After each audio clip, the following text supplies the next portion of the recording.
जय श्री राम।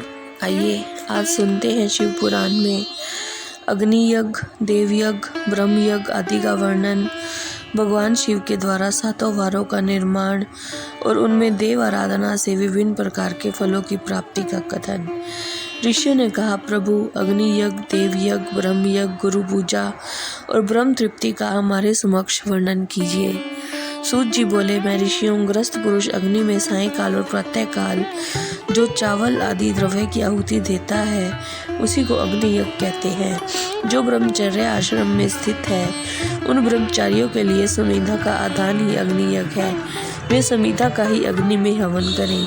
ब्राह्मणों, ब्रह्मचर्य आश्रम में निवास करने वाले द्विजों का जब तक विवाह न हो जाए और वे उपासनाग्नि की प्रतिष्ठा न कर लें तब तक उनके लिए अग्नि में समिधा की आहुति, व्रत आदि का पालन और विशेष यज्ञ आदि ही कर्तव्य है।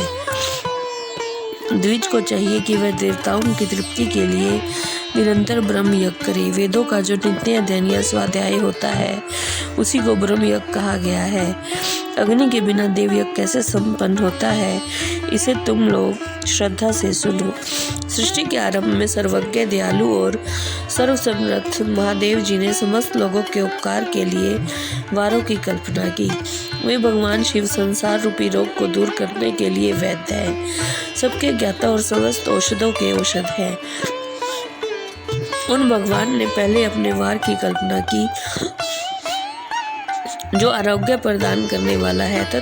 तत्पश्चात अपनी माया शक्ति का वार बनाया जो संपत्ति प्रदान करने वाला है। जन्म काल में दुर्गतिग्रस्त बालक की रक्षा के लिए उन्होंने कुमार के वार की कल्पना की। तत्पश्चात सर्वसमर्थ महादेव जी ने आलस्य और पाप की निवृत्ति और समस्त लोगों का हित करने की इच्छा से लोक रक्षक भगवान विष्णु का वार बनाया। उसके बाद सबके स्वामी भगवान शिव ने पुष्टि और रक्षा के लिए आयुकर्ता त्रिलोक सृष्टा परमेष्ठी ब्रह्म का आयुष कारक वार बनाया जिससे संपूर्ण जगत के आयुष्य की सिद्धि हो सके। इसके बाद तीनों लोगों की वृद्धि के लिए पहले पुण्य पाप की रचना हो जाने पर उनके करने वाले लोगों को शुभाशुभ फल देने के लिए भगवान शिव ने इंद्र और यम के वारों का निर्माण किया। दोनों वार क्रमशः भोग देने वाले और लोगों की मृत्यु भय को दूर करने वाले हैं। इसके बाद सूर्य आदि 7 ग्रहों को जो अपने ही स्वरूप भूत तथा प्राणियों के लिए सुख दुख के सूचक हैं भगवान शिव ने उपयुक्त 7 वारों का स्वामी निश्चित किया। वे सब के सब ग्रह नक्षत्रों के ज्योतिर्मय मंडल में प्रतिष्ठित हैं। शिव के वार या दिन के स्वामी सूर्य हैं। शक्ति संबंधी वार के स्वामी सोम है। कुमार संबंधी दिन के अधिपति मंगल हैं। विष्णु वार के स्वामी बुध हैं। ब्रह्मा जी के वार के अधिपति बृहस्पति हैं। इंद्र वार के स्वामी शुक्र और यम वार के स्वामी शनिश्चर हैं।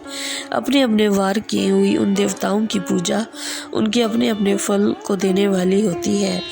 सूर्य आरोग्य के, चंद्रमा संपत्ति के दाता है। मंगल व्याधियों का निवारण करते हैं। बुध पुष्टि देते हैं। बृहस्पति आयु की वृद्धि करते हैं। शुक्र भोग देते हैं और शनिश्चर मृत्यु का निवारण करते हैं।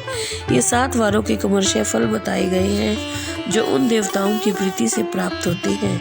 अन्य देवताओं की भी पूजा का फल देने वाले भगवान शिव ही हैं। देवताओं की प्रसन्नता के लिए पूजा की 5 प्रकार की पद्धति बनाई गई। उन देवताओं के मंत्रों का जप करना यह पहला प्रकार है। उसके लिए होम करना दूसरा, दान करना तीसरा, तप करना चौथा प्रकार है। किसी वेदी पर प्रतिमा में, अग्नि में, ब्राह्मण के शरीर में आराध्य देवता की भावना करके 16 उपचारों से उनकी पूजा या आराधना करना ये 5वां प्रकार है। जय श्री राम।